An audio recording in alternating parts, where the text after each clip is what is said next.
Assalamualaikum warahmatullahi wabarakatuh. Selamat pagi, selamat siang, Bapak dan Ibu asesor yang saya hormati. Perkenalkan, nama saya Baskoro, Sarjana Komputer Magister Teknik Informatika dengan NIDN 0224059301. Saya adalah dosen tetap program studi Sistem dan Teknologi Informasi Fakultas Ilmu Komputer Universitas Muhammadiyah Brengseu, Lampung. Pada kesempatan video kali ini, saya akan memaparkan rencana pembelajaran semester atau RPS mata kuliah Data Science. Pemaparan ini merupakan bagian dari unjuk kerja Tridharma Perguruan Tinggi khususnya dalam unsur pengajaran. Mata kuliah ini juga didesain untuk mendukung visi program studi kami, yaitu menjadi program studi yang unggul, dinamis, islami, dan berwawasan global dalam mengimplementasikan sistem dan teknologi informasi berbasis entrepreneurship dan nilai religius. Mata kuliah Data Science ini memiliki kode 6017379 dan merupakan mata kuliah utama yang wajib diambil oleh mahasiswa semester 7 dengan bobot 3 SKS yang terbagi menjadi 2 SKS teori dan 1 SKS praktikum. Mata kuliah ini dibebani oleh 4 capaian pembelajaran lulusan atau yang bisa dikatakan CPL. Kemudian kami turunkan menjadi 4 capaian pembelajaran mata kuliah atau CPMK, antara lain sebagai berikut. Yang pertama, mahasiswa mampu menganalisis konsep dasar data science, siklus hidup data, serta penerapan dalam penyelesaian masalah berbasis data. Yang kedua, mahasiswa mampu melakukan eksploitasi praproses dan visualisasi data menggunakan perangkat analitik untuk memperoleh informasi yang relevan. Kemudian yang ketiga, mahasiswa mampu membangun dan mengevaluasi model klasifikasi menggunakan KNN, naive Bayes berdasarkan metrik evaluasi yang sesuai. Kemudian yang terakhir, mahasiswa mampu merancang, kemudian mengimplementasikan, mengevaluasi, serta mengkomunikasikan solusi data science secara end-to-end menggunakan teknik regresi, clustering, pipeline, analitik secara kolaboratif, etis, dan bertanggung jawab. Masuk aspek yang pertama, yaitu delivery atau bagaimana saya menyampaikan materi perkuliahan ini agar diserap dengan baik oleh mahasiswa. Mata kuliah ini memberikan pemahaman komprehensif mengenai seluruh siklus kerja data science, mulai dari pengumpulan data, pembersihan, eksplorasi, visualisasi, hingga pemodelan supervised dan unsupervised learning. Untuk mendukung kedalaman materi, kami menggunakan 2 pustaka utama, yaitu ada buku internasional karya Croce 2024 yang berjudul Data Science dan Machine Learning, Mathematical and Statistical Method, yang menekankan aspek matematis, statistik, data science. Kemudian ada buku nasional karya Agustin dan kawan-kawan tahun 2025 berjudul Pengantar Data Science, Teori Teknik dan Aplikasi di Era Digital. Selain itu, pembelajaran juga diperkaya oleh hasil riset dosen pengampu, yaitu saya sendiri, dengan judul mengenai perbandingan KNN dan naive Bayes untuk prediksi penyakit stroke. Materi perkuliahan selama 14 minggu efektif kami bagi menjadi beberapa tahapan utama, yaitu minggu pertama hingga minggu ketiga berfokus pada pengantar data science, struktur fitur, summary statistik, dan teknik visualisasi data univariat serta bivariat. Kemudian masuk minggu keempat, tahap data pre-processing seperti teknik imputasi dan normalisasi. Kemudian lanjut ke minggu kelima hingga ke-7 pembahasan algoritma klasifikasi yaitu KNN, naive Bayes beserta metrik evaluasinya seperti confusion metric, precision, recall, dan ROC, AUC sebelum menghadapi UTS pada minggu ke-8. Kemudian selanjutnya minggu ke-9 hingga minggu ke-11 pembahasan optimisasi tanpa kendala melalui gradient descent serta analisis regresi. Ya. Kemudian minggu ke-12 dan 13 yaitu berpindah ke unsur supervised learning dengan fokus implementasi K-mean clustering dan metode ELBOW. Kemudian minggu ke-14 dan ke-15 data mahasiswa diajarkan mengintegrasi seluruh tahapan tersebut ke dalam sebuah data science pipeline end-to-end hingga implementasi hasil analisisnya. Kemudian aspek kedua yaitu interaction yang menjabarkan bagaimana saya membangun interaksi dua arah yang dinamis dengan mahasiswa. Dalam mata kuliah ini, metode yang saya gunakan mencakup project-based learning, kemudian ada collaborative learning, case method, serta kuliah interaktif.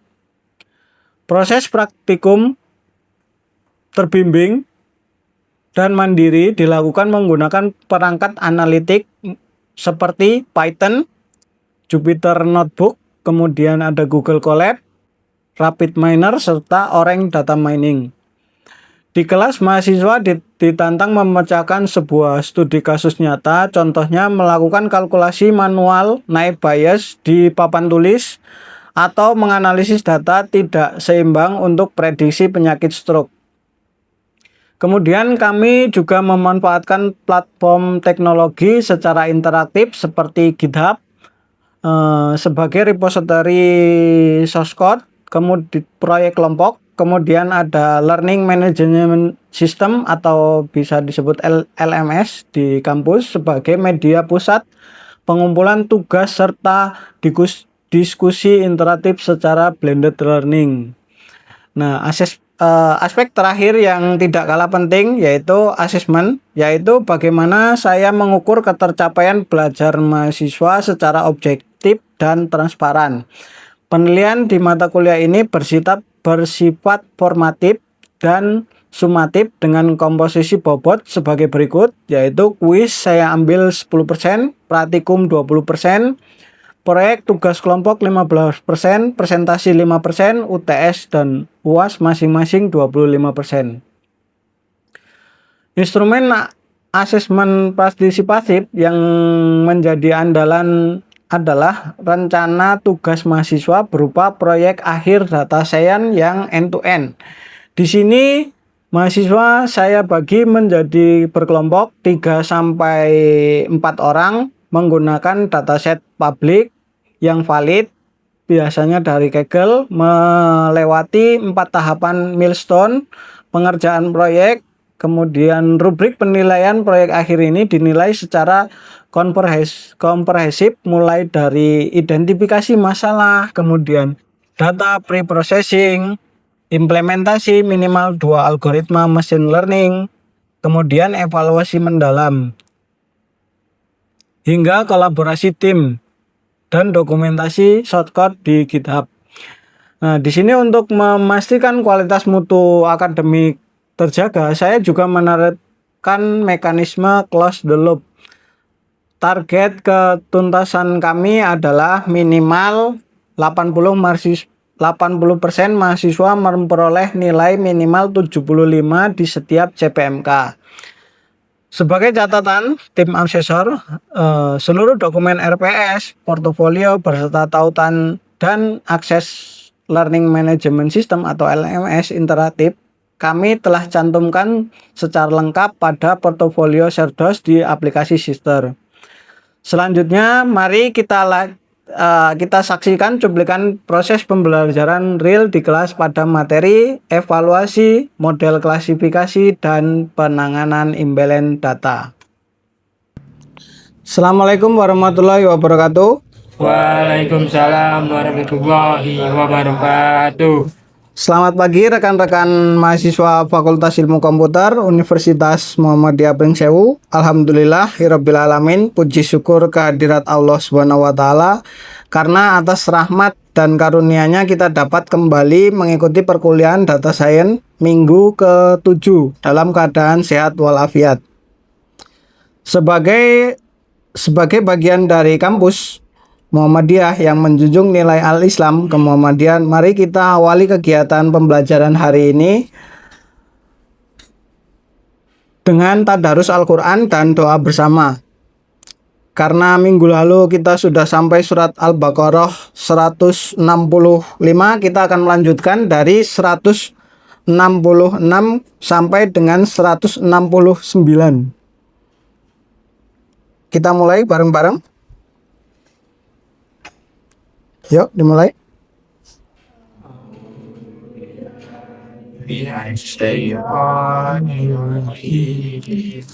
Bismillahirrahmanirrahim. Idza ta'alladzina tu'minuna alladzina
Kita lanjut berdoa.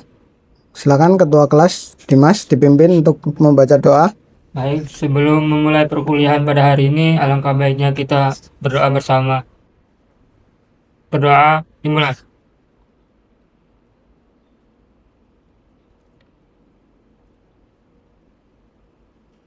Berdoa selesai. Terima kasih, semoga Allah Subhanahu wa taala memberikan keberkahan serta kemudahan dalam memahami ilmu yang kita pelajarin hari ini. Silakan rekan-rekan melakukan presensi kehadiran melalui LMS, sudah saya siapkan di pertemuan ke-7. Saya beri waktu 1 menit untuk absensi.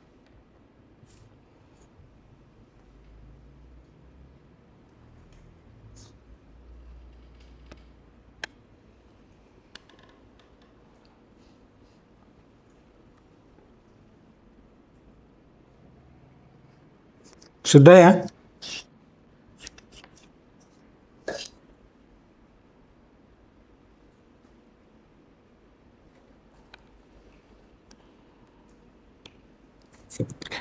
Oke, sebelum masuk ke materi inti, saya ingin mengajukan satu pertanyaan. Menurut kalian, apakah model machine learning yang memiliki akuransi 95% pasti merupakan model yang baik? Silakan, siapa yang menjawab?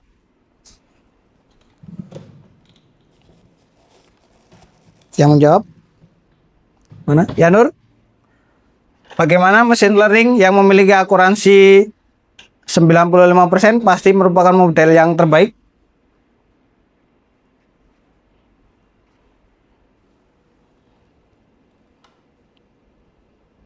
Iya atau tidak? Belum tentu, Pak. Belum tentu ya? Ya, Pak. Nah, hari ini kita akan membuktikan mengapa akurasi tinggi itu belum menunjukkan model yang baik. Nih, pertemuan hari ini merupakan bagian dari CPMK 3 yaitu mampu mengevaluasi performa model klasifikasi. Kemudian sub CPMK yang akan kita capai adalah mahasiswa mampu mengevaluasi performa model klasifikasi dataset yang tidak seimbang. Nih. Kemudian nanti kita akan menghitung confusion metric, kemudian ada precision, recall, kemudian ada F1 score, kemudian ROC dan AUC. Selanjutnya materi hari ini saya ambil dari penelitian saya yang melakukan prediksi menggunakan algoritma KNN dan naive Bayes. Kemudian penelitian tersebut menggunakan metode CRISP-DM dengan dataset sebanyak 5.110 rekam medis pasien yang diperoleh dari Kaggle. Kemudian data tersebut dibagi menjadi dua, yaitu 4.861 pasien sehat, terus 249 pasien stroke. Distribusi ini sangat tidak seimbang. Fenomena ini dikenal sebagai imbalance dataset. Kira-kira ada yang tahu imbalance dataset itu apa? Boleh? Yang ingin jawab? Imbalance dataset. Yang tahu? Monik? Atau Wilson? Imbalance dataset?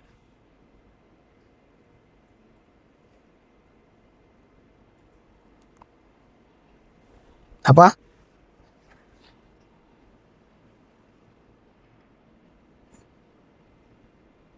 Ya, Monik? Imbalance dataset yaitu merupakan dataset yang tidak seimbang terjadi ketika satu kelas secara drastis melebihi jumlah kelas lainnya. Ya, benar. 100 buat Monik. Nah, jadi distribusi ini kayak tadi yang saya sebutkan, dari 4.861 pasien sehat, kemudian ada 4.249 pasien stroke. Distribusi ini sangat tidak seimbang. Kenapa? Di dalam dunia nyata kondisi seperti ini dijumpai pada data medis ketik deteksi perbankan maupun deteksi serangan cyber. Sebagai seorang data science, kita harus mampu memahami dampak evaluasi model. Nah, untuk mengevaluasi model klasifikasi kita menggunakan confusion metric. Nah, confusion metric itu terdiri dari ini confusion metric nih. Ada yang namanya true positif atau prediksi positif, kemudian ada false positif, kemudian ada true negatif, dan ada false negatif. Nah, dari metrik tersebut kita dapat menghitung berbagai metrik evaluasi, kemudian ada precision yang menunjukkan seberapa tepat prediksi positif yang diberikan model. Kemudian ada recall, seberapa banyak kasus positif yang berhasil ditemukan oleh model. Selanjutnya ada F1 score. Itu merupakan keseimbangan antara precision dan recall. Kemudian yang selanjutnya itu ada ROC dan curve ROC-AUC. Nah, itu digunakan untuk melihat kemampuan model membedakan dua kelas secara keseluruhan pada dataset tidak seimbang, kemudian recall, dan ROC-AUC seringkali lebih penting dibandingkan sebuah akurasi. Nah, nih, sekarang kita lihat di sini. Nah, ini hasil penelitiannya. Dataset stroke-nya ada 5.110 data. Kemudian untuk nilai KNN akurasinya sekitar 95%. Kemudian naive Bayes untuk akurasinya di sini terlihat 87%. Akurasi tinggi tidak menjamin model mendeteksi kasus stroke. Nah, kita harus gunakan precision, recall, F1 score, ROC ataupun AUC untuk mengevaluasi lebih adil. Kemudian selanjutnya, nih kita akan berdiskusi. Nah, nih nanti untuk diskusinya saya akan bagi beberapa kelompok. Ini ada 1, 2, 3, 4, 5, 6. Berarti 1, 2, 3, 4, 5, 6, 7, 15. Berarti satu kelompok boleh 4 orang. Jadi nanti satunya 3 orang ya. Jadi ada berapa kelompok? Nih langsung aja 4 orang ya. Nih kelompok 1, 1, 2, 3, 4. Nih 1, 2, 3, 4. 1, 2, 3, 4. Ini yang ini 3 ya. Berarti kelompok 1, kelompok 2, kelompok 3, ini kelompok 4. Oke ya. Nanti untuk pertanyaannya yang harus dilakukan, yang pertama, mengapa akurasi dapat mencapai 94,5%, tetapi recall-nya hanya 1,2%. Kemudian apakah dampaknya jika model ini langsung digunakan di rumah sakit? Nah, silakan berdiskusi dengan kelompoknya. Yo, saya kasih waktu sekitar 5 menit untuk berdiskusi. Boleh? Dengan posisinya masing-masing. Ini berdiskusi kelompoknya itu. Ini dengan ini. Ke belakang berarti ya. Ini berempat. Nah, berempat. Baik, waktu diskusi selesai. Saya persilakan kelompok berapa yang ingin menyampaikan hasil analisisnya. Ya, kelompok 2 silakan. Perwakilan saja. Menurut kelompok kami, akurasi tinggi terjadi karena jumlah pasien sehat sangat dominan. Jika model selalu menebak pasien sehat, maka akurasinya tetap tinggi. Namun, model gagal mendeteksi pasien stroke sehingga recall menjadi sangat rendah. Jika digunakan di rumah sakit, pasien stroke bisa mendapatkan penanganan. Oke, tepat sekali 100 buat kelompok 2. Kasih tepuk tangan. Kemudian ada kelompok lain yang ingin menambahkan. Dari kelompok 4, Pak. Ya, silakan. Menurut kelompok kami, ini disebut dengan akurasi paradoks. Karena itu akurasi tidak boleh digunakan sebagai satu-satunya indikator performa model. Luar biasa, guys. Kasih tepuk tangan lagi. Kembali kita ke slide-nya. Hari ini saudara-saudara telah menunjukkan kemampuan berpikir kritis sebagai calon data scientist. Sebelum melanjutkan, saya ingin melakukan asesmen formatif singkat. Silahkan jawab melalui LMS. Menurut saudara, metrik yang lebih tepat digunakan pada kasus stroke adalah, nanti ada A, akurasi, kemudian ada B, precision, kemudian ada recall, kemudian ada ROC, AUC. Pilih jawaban yang tepat menurut kalian. Silakan.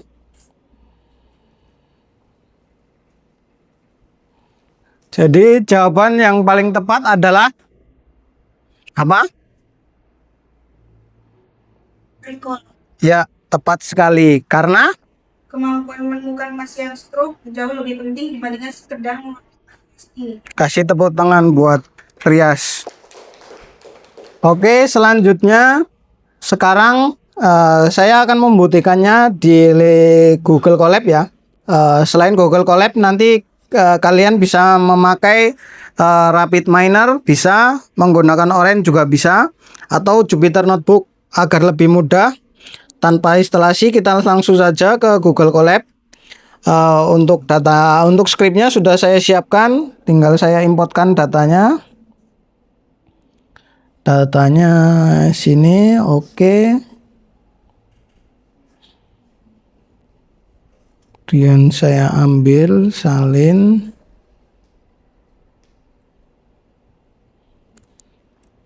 Paste, kemudian saya running. Nah, di sini sudah ada import library ya, ada Padas, NumPy, Matplotlib juga sudah ada. Nah, ini datanya distribusi kelas target. Di sini sudah terlihat 4861, kemudian 249. Kemudian kita lakukan pemodelan KNN dengan menggunakan K sama dengan 5 sebelum kita melakukan smooth. Hasilnya untuk akurasi ini adalah 95%, bisa dilihat di sini. Kemudian recall-nya dia cuma 1,00. Nah, kita akan implementasi smooth atau data resampling. Kita akan implementasikan. Nah, jadi di situ akan terlihat menerapkan data teknik smooth. Di situ ada distribusi kelas training sebelum smooth dan sesudah smooth. Jadi sudah balance ya antara trainingnya. Kemudian kita akan reevaluasi model KNN. Nah, di sini akurasi KNN baru yaitu 81,80% dan untuk recall-nya yaitu 84%. Nah, jadi ini datanya tadi setelah melakukan itu data lebih seimbang. Terus kemampuan model untuk mendeteksi pasien stroke meningkat secara signifikan. Jadi udah nggak ada data yang tumpang tindih lagi ya. Nah, di sini sebelum mengakhiri perkuliahan kita hari ini, mari kita lakukan refleksi materi hari ini. Allah Subhanahu wa taala berfirman dalam Al-Qur'an surat Al-Hujurat ayat 6 yang mengajarkan kepada kita untuk melakukan tabayun atau verifikasi terhadap informasi sebelum mengambil keputusan. Di dalam data science ini, prinsip tersebut tercermin pada proses evaluasi model sebagai seorang data scientist. Kita harus menyajikan analisis yang akurat, jujur, dan bertanggung jawab. Model dengan akurasi tinggi tetapi gagal mendeteksi pasien yang benar-benar sakit bukanlah keputusan yang adil, amanah. Nah, hari ini kita telah mencapai sub CPMK 7 yaitu mengevaluasi model klasifikasi menggunakan confusion metric, kemudian precision, kemudian recall, kemudian ada F1 score, kemudian ada yang terakhir ROC dan AUC. Silakan nanti untuk tugas mandiri, nanti penerapan smooth data tadi nanti menggunakan algoritma, boleh menggunakan naive Bayes, KNN atau algoritma lainnya. Nanti rubrik penilaiannya untuk implementasi data itu 40%, kemudian analisis nanti 50%, ketepatan waktu pengumpulan itu 10%. Batas waktu pengumpulannya nanti sampai dengan jam 12 malam di LMS. Mana kira-kira ada yang mau ditanyakan? Cukup? Kalau cukup, mari kita tutup perkuliahan kita hari ini dengan membaca hamdalah bersama-sama. Alhamdulillahirrahmanirrahim. Terima kasih atas partisipasinya. Saya akhiri wabillahi taufiq wal hidayah. Wassalamualaikum warahmatullahi wabarakatuh. Demikianlah Bapak Ibu asesor yang saya hormati, demikianlah pemaparan singkat mengenai rencana pembelajaran semester serta cuplikan singkat proses pembelajaran real untuk mata kuliah data science. Komitmen saya sebagai dosen Universitas Muhammadiyah Pringsewu adalah terus menyajikan pembelajaran yang interaktif, adaptif, serta berbasis pada implementasi real di dunia industri. Terima kasih atas perhatiannya dan penilaian yang diberikan pada program sertifikasi dosen ini. Billahi taufiq wal hidayah. Wassalamualaikum warahmatullahi wabarakatuh.